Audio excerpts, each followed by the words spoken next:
today is our flight.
The mango is it's so different.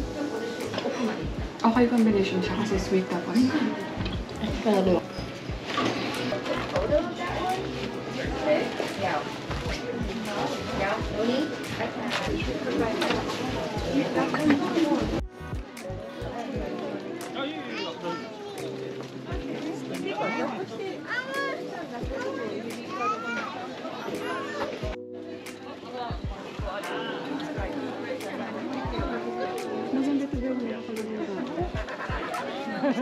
Imagine pag unang tao, imagine mo lang natin doon.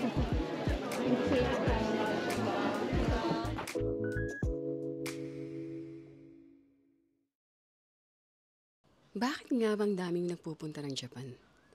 Siyempre, isa na ako dun. Hindi ko naman talaga siya gustong puntahan talaga. Pero na-curious ako. Nag-apply ako ng visa, nag-book ako ng flight. Tapos ito, showing na yung day 2 natin.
Totoo rin pala yung sinasabi nilang maraming lakad sa Japan.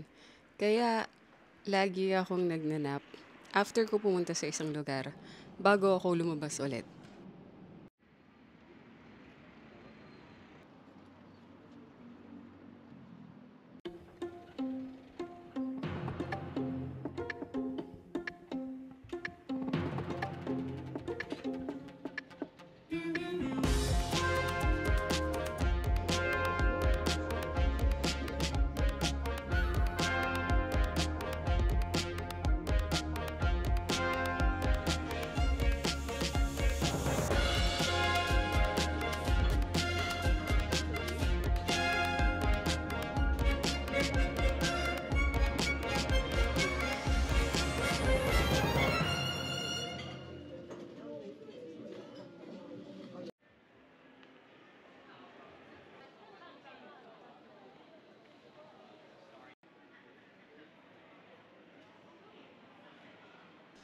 Ito yung unang araw na solo traveler na lang talaga ako. Kasi umuwi na yung kaibigan ko na pinuntahan lang ako sa Kyoto para i-meet ako.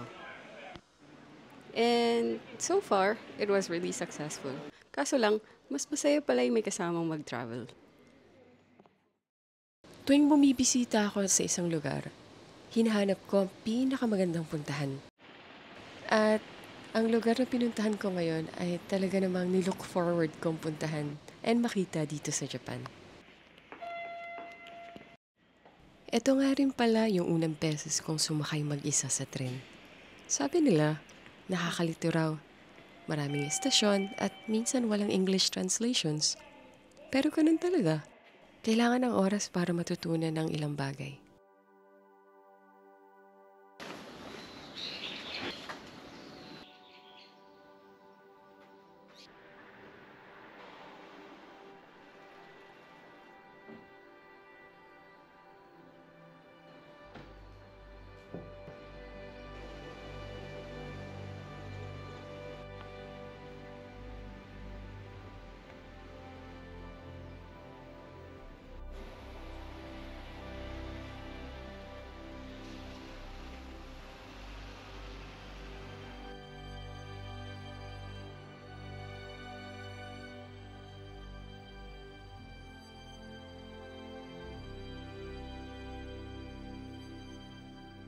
Sobrang ganda pala talaga ng Japan. Minsan masasabi mo na lang na tunay silang pinagpala.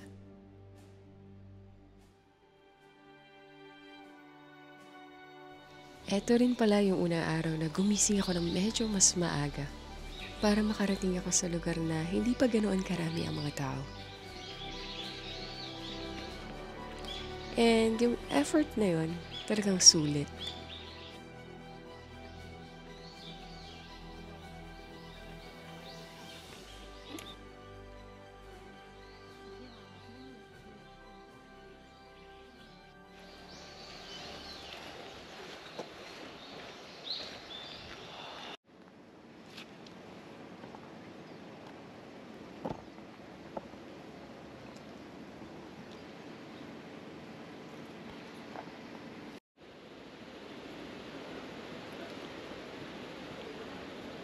Ito rin pala yung sikat na cafe dito sa Arashiyama na talagang pinipilahan.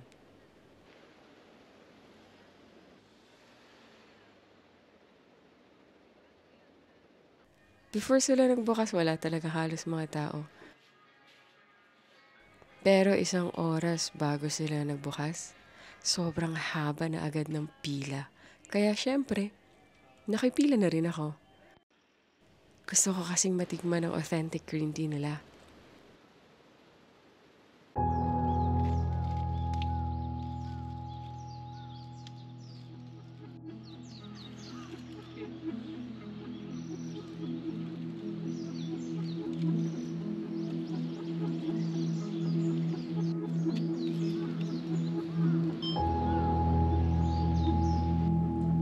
Sa trip na ito, hindi ko na rin pinalagpas na masakyan ang tinatawag nilang Sagano Romantic Train na talagang napakaganda ng view at scenery.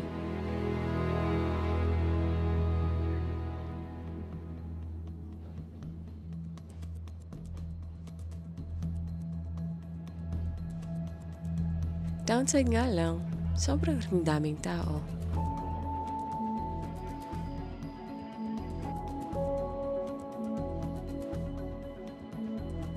Pero, masaya ako na bigyan ako ni Lord ng chance and means para bisitahin ang bansang to.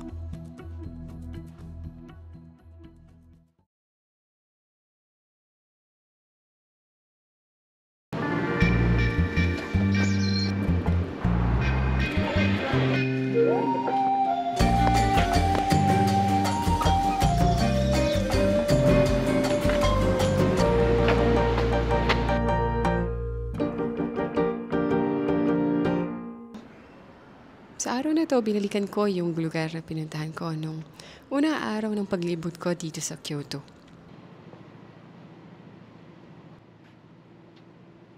Nung pinaplano ko pa lang yung trip ko dito sa Japan, akala ko talaga magte-train lang ako. Mas madali pa lang mag-bus. Fixed rate pala yung bayad sa bus, kaya madali tandaan kung magkano ang kailangang ihanda na pambayad. Ito pala yung lugar kung saan makikita mo ang mga lumang klase ng bahay dito sa Japan. Sabi nila dito doon daw makakakita ng geisha. Oo, nakakita nga ako. Hindi ko na kinunan kasi pinagbabawal din nila. Respeto na rin yon sa mga geisha. Nandito rin pala yung isang ryokan na ginawa nilang Starbucks Cafe. Ang cool! Umorder ako ng isang green tea. Tapos, umalis agad. Dami din kasing tao kahit maaga pa.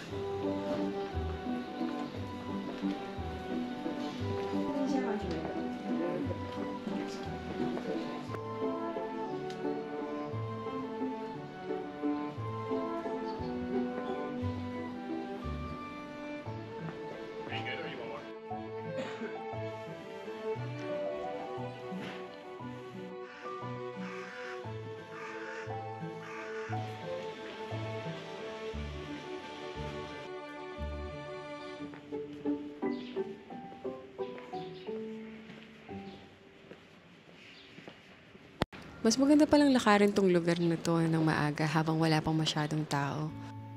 Ito pala yung one of the famous temples dito sa Kyoto, Kiyomizu-dera.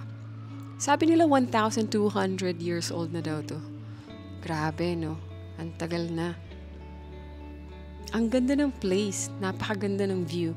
Ito rin yung sikat sa mga places na pwede mong puntahan, especially kapag spring season na and autumn season.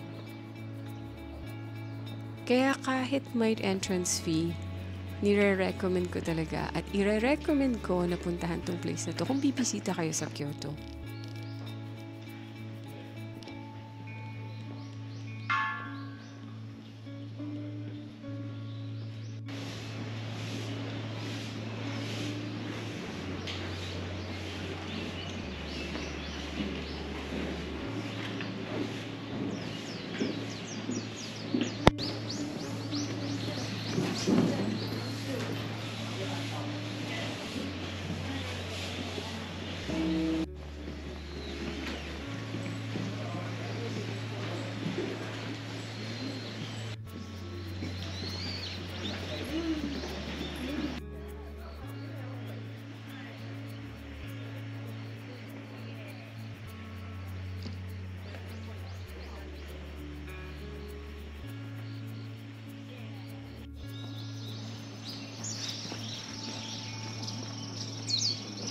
Feeling ko nga malilibot mo tong Kyoto ng isang araw o 2 araw.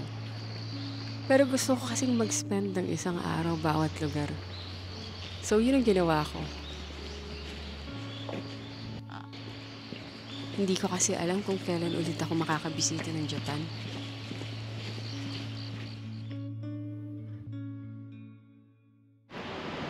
This is our last gala day and I don't really know how to vlog, so videos na lang.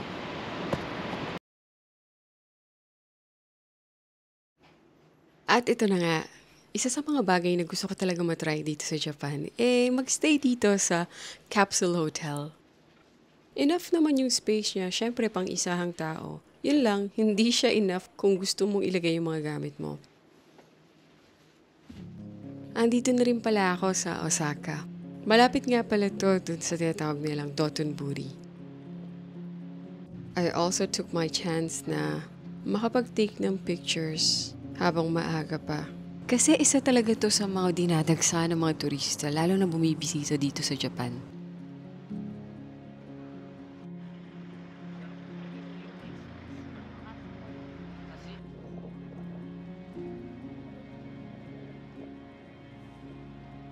Mas na-appreciate ko talaga siya kapag wala pang masyadong tao. Kasi nakikita mo kung ano talaga yung itsura ng isang lugar. Uninterrupted views.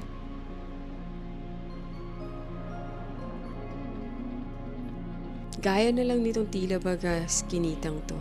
Sa gabi, punong-puno talaga to ng mga tao.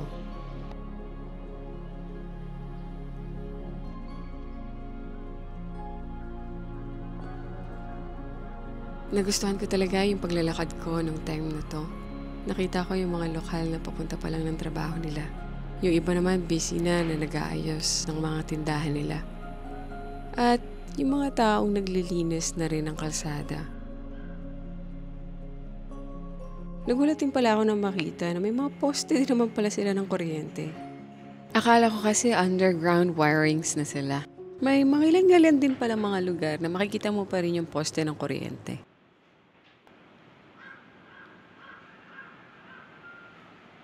Sabi ng kaibigan ko at kapatid ko, wag daw akong aalis ng Japan nang hindi natatry ng strawberry. So bumili ako ng isang stick dito. Actually, 2 pala. And hindi pala yun yung sinasabi nilang itry ko. Sadly, hindi kasi ako nakakita ng market kung saan pwede akong makabili ng strawberries.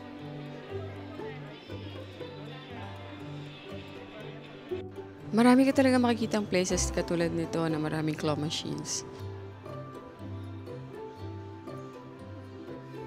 Trinay ko, and ayun, naiiwi ko na rin. Siguro gumastos din ako ng 1,200 yen para dito kay Shinchan.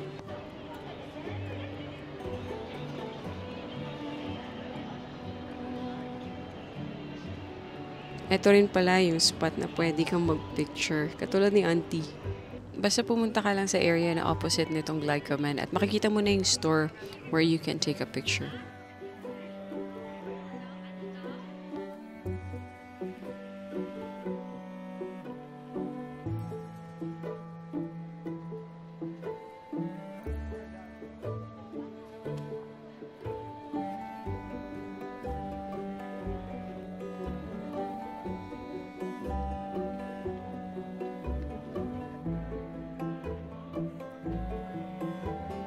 Kumuha pala ako ng time-lapse sa iba't ibang oras ng busy street na to. So, eto na in 3, 2, 1.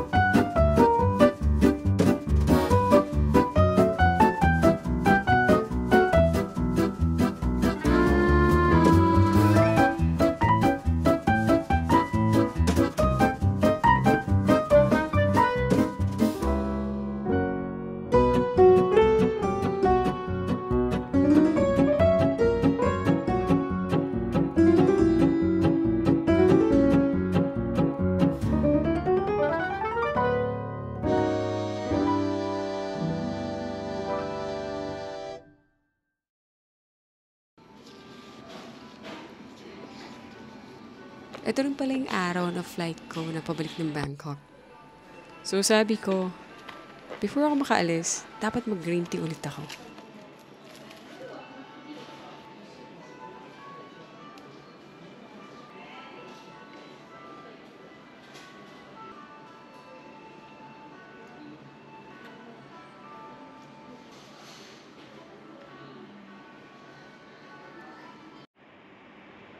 Before ako dumiretso ng airport, dumaan na rin ako sa outlet place nila. Gusto ko kasing puntahan itong store na to.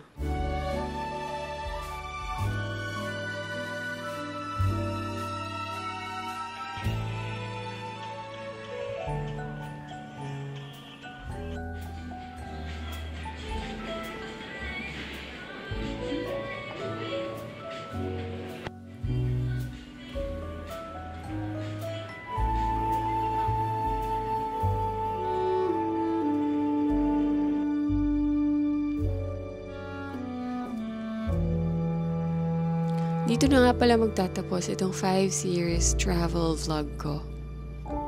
Ito yung unang beses kong gumawa ng ganitong klaseng video. And hindi ko rin alam kung magkakaroon ng pangalawa. Pero maraming salamat sa lahat ng nanood. And kung hindi pa kayo nakapunta ng Japan, maganda rin kung mabisita niyo yung bansang to.